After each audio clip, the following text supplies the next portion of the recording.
Yo, we're back like we never left. Let's start off the show with, like we always do, the shout outs. If I butcher your name or city, too bad, it's accent. We keeping it 1,000. Wow. Charles Etienne. Not a lot of people are impressed with that excuse, by the way. Yeah.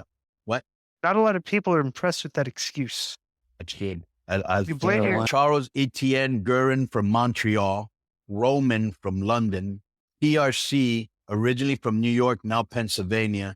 This is like the third guy from this thing. What is SES? SE Scoops? Oh, it's an internet website. I mean, yeah, I've seen it. Yeah, I've maybe seen them retweeted, and I don't know. Yeah, they're like the third guy, so obviously they like to listen to us over here, and that means they have good taste. Related to that, just real quick, internet journalist, stuff like that. So we had Alfred Canoa on yesterday for about an hour. Alfred from Forbes, and he used to do college football reports and all that. Good. I thought he was a good guy, intelligent, well-spoken, had his perspective, and it was logical. So I posted a picture of him in the Facebook group, and Larry Dallas responded, "You actually had this clown on?" Now, we know where Larry stands as far as the internet. Well, we already had one clown on, Larry, so why would he be mad? Right. I didn't know. And another guy was like, "Oh, this guy's the biggest." And I was like, yeah, because he probably thinks like us a lot. And Larry's still like the Meltzer, and he always says, "No, I don't listen to Mel." Bro, you repeated Meltzer said to Disco. Right. I want to do a quick little side. How about how much? Do you know what I'm saying? Yeah, I mean, bro, how like much I more said, proof do you need? There is a when we were talking to Alfred. We're going to hear this conversation later. That community is at war with each other. The dirt sheet guys. Yeah, there's like a different ideology. Oh, how many years have I been calling it the Mark Wars? Yeah, it's crazy. That's how that MWO shirt's. Like if we listen to Alfred, we had Alfred on. Right. How would you rate him as a guest on like credibility, entertaining? Was he good? Like, how would you rate him? Well, the reason that I invited him on, you know how like if you follow wrestling, like the algorithm will put wrestling related stuff. So I'd seen a couple things of him, and it was funny. And I go, wow, guy with a sense of humor instead of being bitter. And I look at the picture, and it's a brother.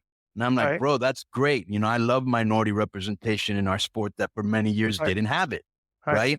I had no idea what to expect, never heard him, never written, you know what I'm saying? He came off, like you said, credible, witty, not a mark for himself, and he was a great guest, and he listens to the show. So, hey, man, we'll have you back in the future. But, he had some really interesting perspectives. And not that he agreed with us, because we've said this a million times, because guys on Twitter will always put like, whoa, if I don't agree with you, you're me. I go, well, obviously you don't listen to the show because it's the one thing we don't like, people agreeing with us, and it's true. We love a different point of view because it expands your mind and it makes you think of something you hadn't thought before because you're already caged into what your narrative is. You know what I'm saying? Right. Let me say this. So let me talk about Disco. Yeah. So Disco, man, how you doing? What did he see him look up? Did he see him look up? I don't know. Yeah. Straight up. No, I'm listening. I listen to everything you guys say. Right. I'm just we were in the chat. We're in the shadows. So Nick Lombardi from SEScoops.com, New York writes, "Hey, sir, I just wanted you to know I checked out episode 421 and I won't miss another one after. I love the vibe you and Disco have. It's just dudes talking, being mad authentic. I love it. Thank you very much. This is for people like you. All three of us put it down." Andrew Carla, Richmond, Virginia. Gibby, who for some reason I roasted him on the Twitter. I mistook something he said as shade, and I called them ma'am. And he goes, ma'am. So anyways, Gibby, it's all good. Harriman, Tennessee. Colby Christopher, Asheville, North Carolina. The Sea, New York. Steve Lawler, Philly. M.T. Kisco, New York. Josh Moody, originally from Detroit, now in Nashville. That's a hell of a change. The Wrestle Page, Buffalo. Two Marks Pod, Tulsa. Tyrell from Hackensack, New Jersey. Bossman, Bristol, Virginia. Peter, Reading, PA, I believe. Huh? Reading, no, PA, maybe? Reading, Pennsylvania. Oh, yeah, okay. Reading, because it's spelled Reading, but it's Reading. Yeah. Right? Yeah. Well, I don't know. Is it READ or REDD? I don't know. I might have misprinted it myself. It's Reading. It's probably Reading, yeah. Andy Goldsmith, Weston, West Virginia. What a cool name, Andy Goldsmith. Bro, there was this guy in high school. Imagine this. He looked like Troy Aikman. So he had all the chicks. And he was the quarterback of our football team. And his name was Andy Disney. What a sweet name to have. The Wrestling Bro, Seattle. Patreon, we got a new member here. Jacques Hightower from Brunswick, Georgia. He's on a monkey on a cupcake level. Thank you very much for joining our Patreon. Let us know if you enjoy it. Okay, let's see where Dave Meltzer offhandedly called me a grifter on Twitter. Again? Yeah. Wait a minute. Is this recently? You got to hear this, guys. This schmuck. All right. Can I hear this? I have to use harsh language. Okay. No, it's not. He's tweeted. Okay.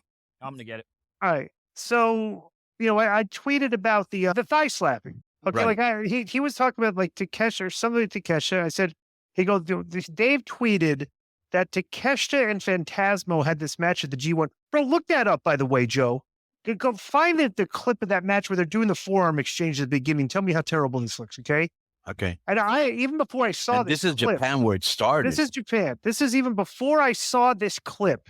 Right. I said, well, if Takeshita does this, I said, well, if he's thigh slapping and doing the Japanese forearm spot, he's playing the same game as everybody else.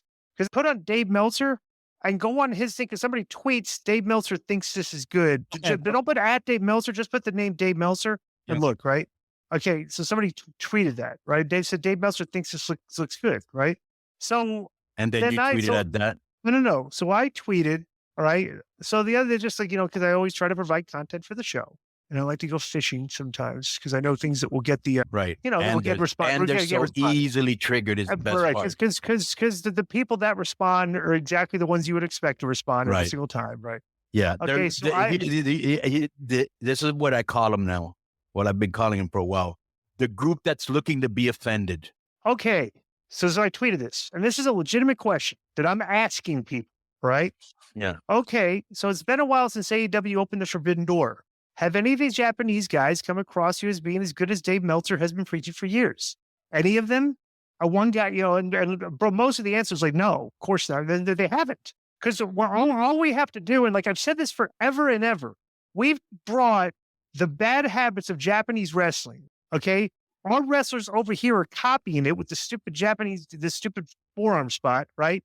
But in context, American wrestlers constantly go Japan and work on top, okay?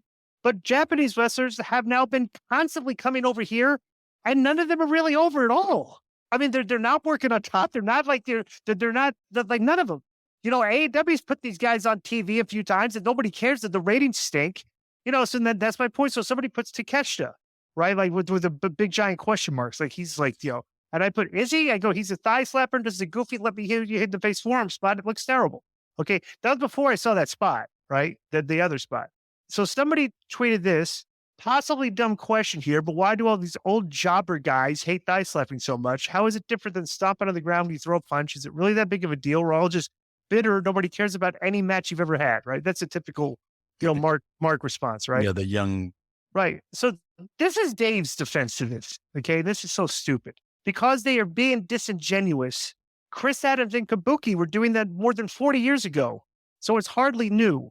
And I'm like, yeah, Chris Adams is the only guy doing it on the show. And then here's another. So you weren't expecting, you were looking for it. Right. And a lot of guys will do it over and over. And it's like, can you make it more obvious, dude?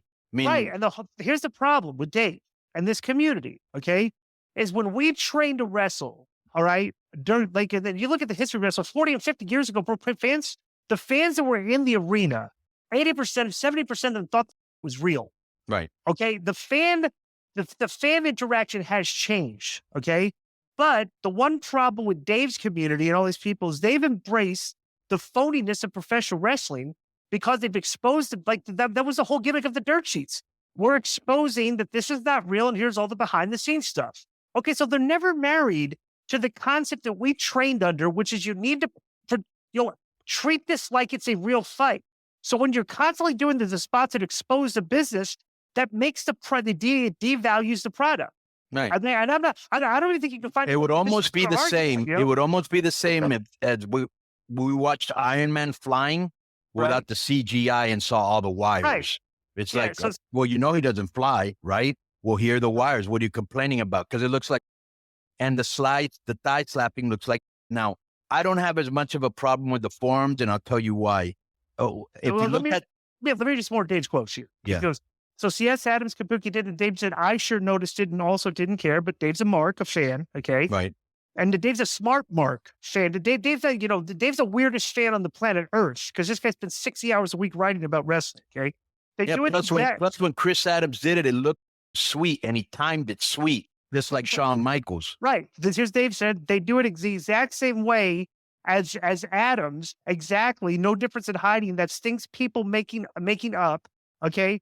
And then he tweets, says, this is the funniest one out of everything, okay? So, oh man, how about them stopping the mat when delivered a punch? Why are these thigh slaps of wrong people not freaking out about that? This is Dave's response, okay? Because they are grifters, thinking knocking modern wrestling makes them smart and thinking their listeners back up. Oh, you want to see all the, okay. Well, just I want to see it again because somebody, okay, go ahead. Okay, so how long into the match are they here? A minute? Because this is all intro. Yeah, about 2 minutes. Okay, 2 minutes. Guy's selling like he's like, at least he threw a clothesline like he tried to hit him. Right. That's the one thing that's another bad habit that wrestlers have.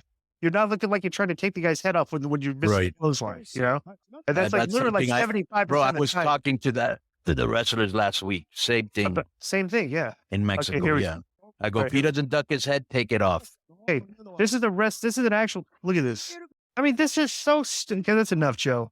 This is enough. That wasn't as bad as I thought, but. Okay, however, okay, you tell me, like any psychology we've been brought up with, why the guys are compelled in every single match to stand there and let a guy punch a hit him? I know, because, dude, it's a Japanese spot that gets over in Japan. I can't. Just like there's Mexican spots that only get over in Mexico. Right. If you did them here, you're like, what are these clowns doing? Exactly. But in Mexico, that's my point. But in Mexico, they like it. You know, I just think that it's a Japanese spot. That's what I was saying. It's a Japanese spot, just like there's Mexican spots that people don't get if you're not Mexican. And because they were popping for it. They're, That's the best way I could explain it from my perspective is just that those, I don't get it. Those four, I just don't get it. Yeah. What's a Japanese fighting spirit? Like, I'm tough. Right. Yeah. Because if you remember back in the 90s, bro, they were laying that in. Yeah. And I would have been more impressed then. I think it's just too frequent now. And you just go, all right, next, let's go to the next thing. And a lot of it is not well done. Just like when you would see a lot of guys trying lucha because they probably saw it on a tape and never even practiced it. And it just looks goofy and dumb.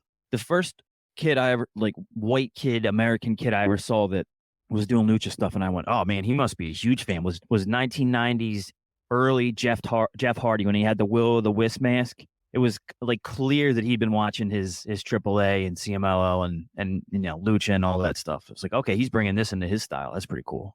Yeah. Well, you know, Ray and those luchadors, to a lot of the younger kids, instead of doing a leg drop, they wanted to fly. Okay, let me get back to this. What DI? So I replied to we were talking about Dave yesterday, and right, so the exchange we had. Would you like to discuss Dave Meltzer indirectly calling you a grifter and that our listeners are stupid? Would you like to hear this? Yeah, go ahead. Okay, so like this is the actual exchange, right? I'm talking about the thigh slapping, right? And then people bringing up the, you know his fan base. Like we already discussed it. They're smart marks. Right. They're insiders. They treat wrestling like it's fake, and they think that their level of knowledge is heightened above the average wrestling fan because they've been smartened up by the dirt sheets. That's that community. Could we all agree on that? That the smart mark dirt sheet wrestling fans think that they're assessment. Smarter 100%. than the average fan because that's what we call them, the smart marks. They're smarter than everybody, right? Right. Okay, it's a good assessment. Okay, so like somebody blocked me here, so I don't think so. I was talking about this. Somebody brought up, said because they're being disingenuous. Chris Adams and Kabuki were doing that more than 40 years ago, so it's hardly new. Okay, they're talking about the thigh slapping. And listen, dude, you're really bringing up, like this conversation is pretty gets hysterical because we're talking about how you're talking about how like a couple people did it back in the day. Like you could probably count on 5 fingers. Scott Hall slapped his side a punch, and you never saw it. No, you saw it, but it was like it was like okay, we get it, but it's like you don't really notice because they're like the only ones doing it. Okay, Shawn Michaels was doing it, and Shawn Michaels was doing it on his finish, right? He's bringing up that Kabuki and Chris Adams were doing it 40 years ago, like actually trying to forward a narrative that something that happened 40 years ago is relevant today. Okay, and it's not like everybody's been doing this for 40 years. These past few years, everybody and their mother started doing it. So now it's like the people that did notice it didn't really care. Okay, now people are noticing it because so many people are doing it and they think it looks silly. And now people that are noticing it and caring that this looks ridiculous are being told that their thoughts are erroneous because people have been doing this forever. All right. Perfect example would be like if Konnan, you're in the way. Actually, press pause, Joe. Konnan, get up and turn the air conditioner on. Okay. So now people are starting to notice it. Okay, because it's being done so much. Let me give you a perfect analogy here. Okay, it's like the LGBTQ Pride Month, right? For years and years and years, Pride Month was like, okay, it's like, or whatever. But now, again, this is not a disingenuous take. This is an observable fact that we're watching where so many people are doing it that it's like it's very noticeable. It's devaluing the product because it's not something that everybody's supposed to be doing. Only a handful of people used to do it in the past by their own admission. Okay, Chris Adams, Kabuki, Scott Hall, Shawn Michaels, like over the course of 30-something years, you couldn't count on 10 fingers the amount of guys that were doing it. Now you can count like every guy in every match in AEW and some of them in the matches in WWE. All right. So then then somebody comments, yes, Adams, Kabuki, and others did it back in the day. The difference is that they weren't blatantly obvious about it, so nobody noticed. Then Dave puts, I sure noticed it, also didn't care. And then somebody puts, oh man, how about stomping the mat when delivering a punch? Why are these, quote, thigh slaps are wrong people not freaking out about that? And this is Dave's comment, okay? This is originally going back to what I was saying. Because they are grifters thinking knocking modern wrestling makes them smart and thinking their listeners are too stupid to see through them. What do you think about that comment, Konnan? Do you think that we're like grifting off of the work that modern wrestling is great because Dave is giving these guys like all these stars and we're saying, hey, wait a second, you guys are doing a lot of lazy things like everybody slapping their thigh in the forum sport. Do you think that we are being grifters and that we think our fans, our listeners are too stupid to see that we're like insulting their intelligence? Well, he didn't say my name, but if he is including me, then say my name. And then we can really get it on. But the problem is you believe he's referring to you, correct? Yeah, he was, because this whole thing started. These are all reactions to my original thing. How are you? These are reactions to somebody reacting to my tweets. Right. What I don't understand, and maybe I don't understand the word grifter, but the last time I checked, it meant like a con man, somebody that's swindling people. How are you doing that? It's a grift to try to paint me as a grifter, a guy that's actually the train. I've actually done this, trained to do it, worked in booking, worked in things, and trained wrestlers to wrestle. Right. I actually trained. And you don't have a reputation for ripping people off either. And you're in the FSW Hall of Fame. And nobody's going to sit there and say, yeah, Glenn Gilbert, when I knew Disco in the locker, he was full. I have a pretty good reputation for being a stand-up guy, okay? Yes. Let me read you some of the comments. Yeah. Unfortunately, their actual listeners are too stupid to see through them, which is why the grift is so successful. That was from Justin Enougha. Let me read you some of these. These are funny. Yeah. These are funny. Then Matt D says, there are plenty of possible educated, earnest, good faith, well-meaning, earnest arguments and criticisms, okay, which I think this is, obviously, because we break it down, and criticism, but the grifters have created an environment where constructive criticism has become impossible since everyone is so used to reacting to bad faith engagement trolling. Okay, there might be something to that, but I don't think that would still be trying to say that I'm being a grifter. Okay, which is absurd. Right. Okay, so, go ahead. All right, go ahead. Yeah, because I'll forget. That's the problem with me when I'm high. Bro, I grew up reading Dave Meltzer. I learned a lot from Dave Meltzer, and I have no problem admitting it. I didn't know anything about the business. I didn't grow up wanting to be a wrestling fan, okay? I watched wrestling for a while. Then I discovered other sports, girls, making money, whatever it was.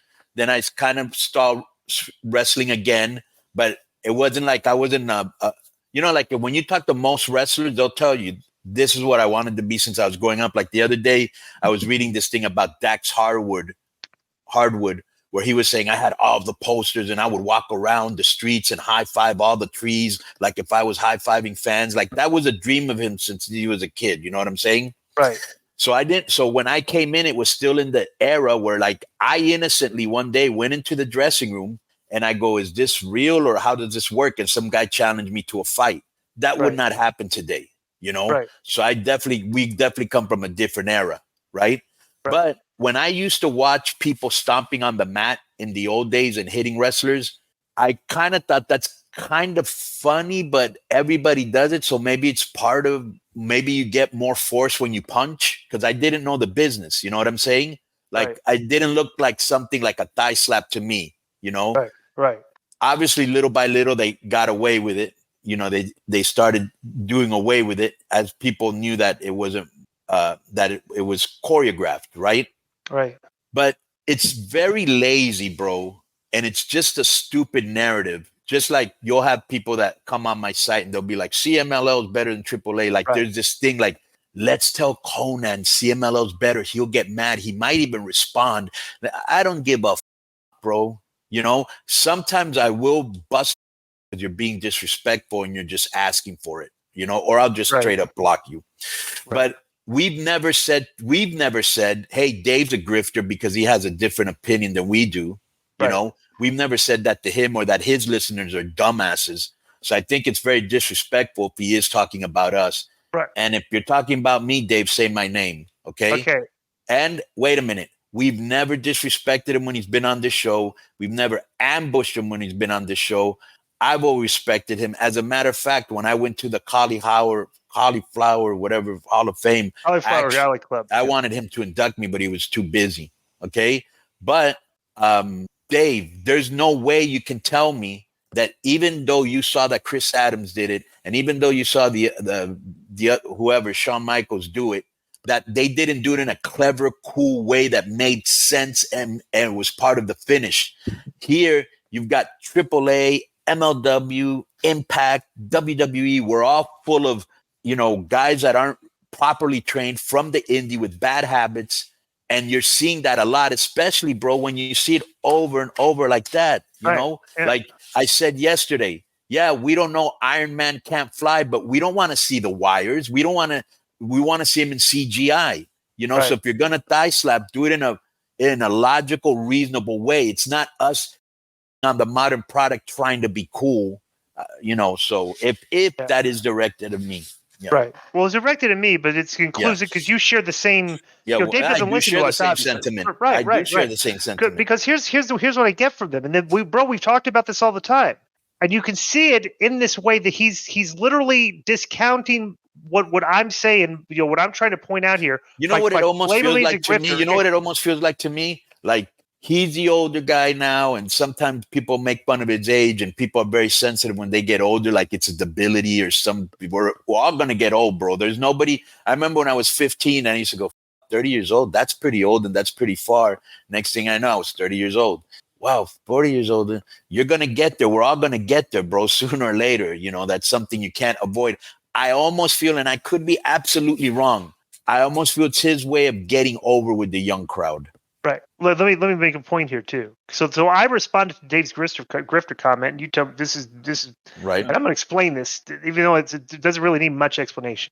I said I think the Wrestling Observer Awards give a pretty accurate description of the mental capacity of your readers and listeners compared to fans that listen to me. All right.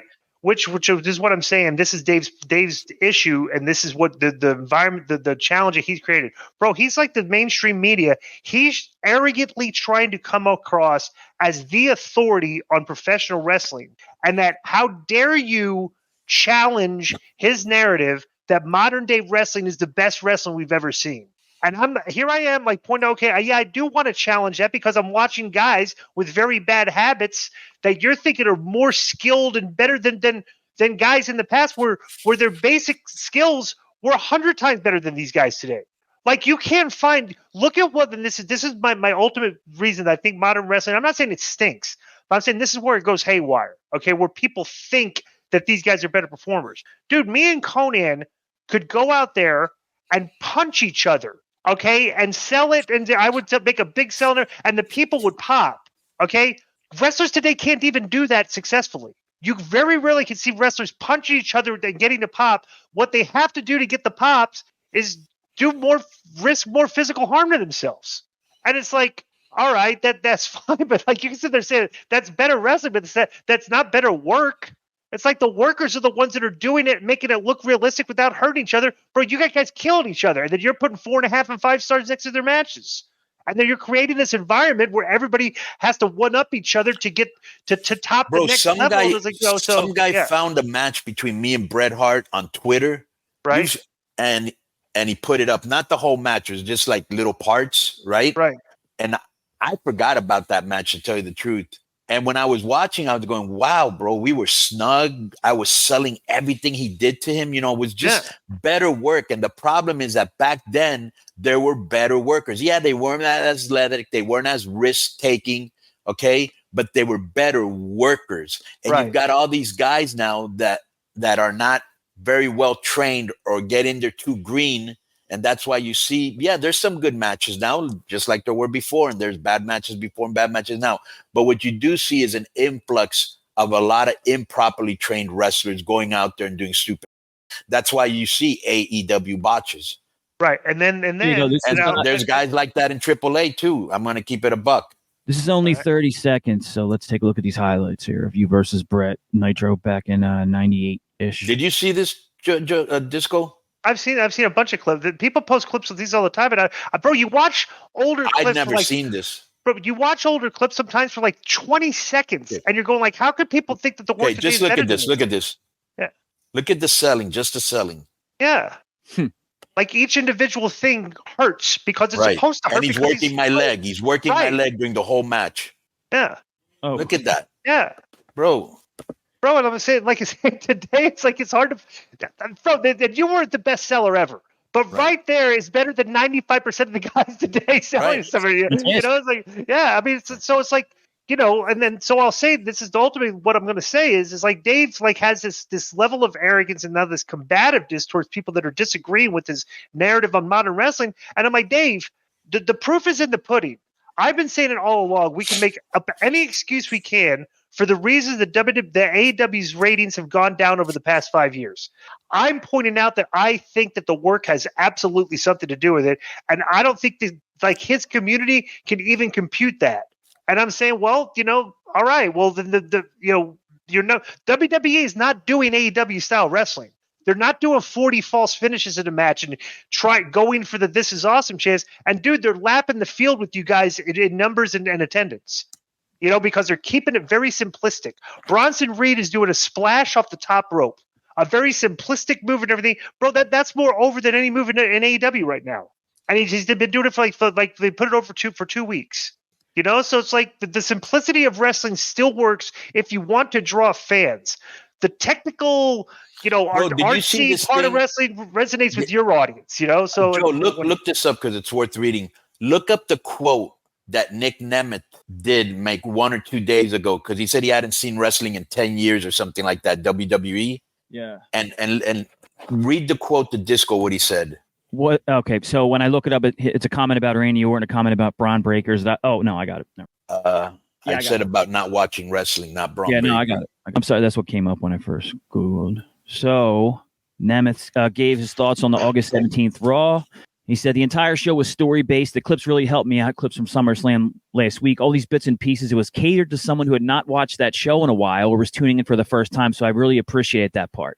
I was blown away. It was really long. Hey, just real quick. Yep. Bro, what do we talk about all the time is one of the things that they're doing. Right. Listen to the rest. Right. Go ahead. He's correct. Yeah, it was really long-term story-based stuff. I feel it's probably why the crowd is so hot. So many people are there. People are invested, and you get so much more invested in a story, even if it's a few months. It seems so well story-driven. He was on Busted. Exactly. Yeah. And what would we've been saying for 5 years, and you know we're trying to be relevant and all this other, right? And now they're finally doing an AEW. What did they do yesterday? A lot of video packages. a lot of good ones too, which showed, and this is the problem. This is a correctable thing they can do. But that's the thing we were being criticized for. Remember? Right. Okay. But and this is why if they get the rights fees, and this is a perfect example of like watching production like that, dude. You could tell that took a while for them to produce those because they were 3 minutes long, 3.5, 2.5 minutes. They were long packages, right? Bro, you need a crew that could do those on a weekly basis with a lot of your stories. That's how you capture the audience. If you haven't, you're trying to draw fans. Like you're at 600 and something thousand now, and you used to be at 1 million. Every one of the new people that tries to watch each week, you have to make it very easy for them to get reinvested in the product. Yeah. You know what I'm saying? And I don't know how, and this will be the last thing unless you have something else you want to say. I don't know how us giving that level of criticism, which is constructive at best. It's constructive. It's not even really criticism. Is us being either grifters or our listeners are dumb listening to us. That's an insult. Right. Yeah. All right, cool. All right. Did you watch? Oh, by the way, we got to finish up a couple mailbag questions here. So this is the what do you call it in the down the stretch mailbag? One thing to Joe. Joe, you wanted to say something when I said that maybe, and then Disco interrupted. Was you had something on your mind when I said maybe Meltzer's trying to get over the young crowd. Well, there's two things. The term grifter, it's just being used incorrectly. If I came on K100 and I gave fake opinions just to inspire outrage, then I'm a grifter because I never worked in wrestling. That's what a grifter is. Guys like, JD from New York or whoever, even though he works for Squared Circle Wrestling, whatever, I would consider. I wouldn't even say JD from New York qualifies as a grifter now because he's gotten a big audience. I would say all these other like newbie podcasters that are attacking. Like they're trying to get they're trying to make a name for themselves by attacking the veterans. Yes. If you're lying and you're giving and you're hating on AEW just for the attention and you're going overboard, then you're a grifter, especially if you're a fan. The other thing was when we talked about Nemesis comments, they reminded me of what Alfred Kanua said the other day about how his girlfriend, I think he said girlfriend or wife, whatever, hates wrestling, doesn't watch it. My wife's the same way, but when she comes in the room and watches AEW, it's what. This, it looks fake. When she comes in the room and watches Raw, she'll sit down. She wants to see what's going on with Dom. She really liked the the college wrestler, the short guy. What's his name? He was working. Oh, Chad Gable. The Chad Gable story. She really liked that when that was going too. And now with Dom, she likes that. And that if you can draw someone's attention, especially a female that's not a fan, by telling the story and showing people what's going on and making it relatable, well, then there you go. And that's kind of what Nick was saying, what you guys say, and what Alfred said. Right. Yo, what's up? I just want to thank you guys for watching this clip. Don't forget to hit the like button, leave a comment, and subscribe. And join our YouTube membership for hours and hours of exclusive, unedited, uncensored content. And being a member will help you get involved in our upcoming live streams. Thank you for your support. Thank you for riding with us. I know you got a lot of other podcast choices, be it wrestling or other ones. And thank you for picking us. Boom.